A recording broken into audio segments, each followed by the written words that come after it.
এ শাস্তি বড় সামান্য নয়।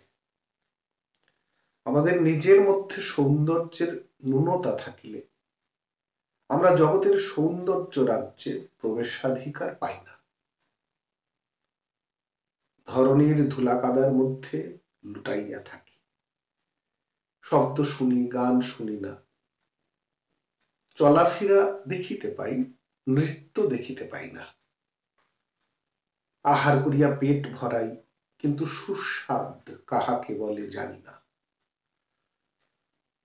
জগতের যে অংশে কারাগার, সেইখানে গর্ত করিয়া, গর্ত খুঁড়িয়া অত্যন্ত নিরাপদে বৈষয়িক কেঁচো হইয়া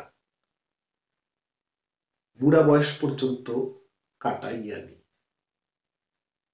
মৃত্তিকার তলবাসী চক্ষুবিহীন কৃমিদের সহিত কুটুম্বিতা করি ও তাহাদের সহিত জড়িত বিজড়িত হইয়া স্তূপাকারে নিদ্রা দিই। রবীন্দ্রনাথ ঠাকুর আলোচনা অংশে বলছেন।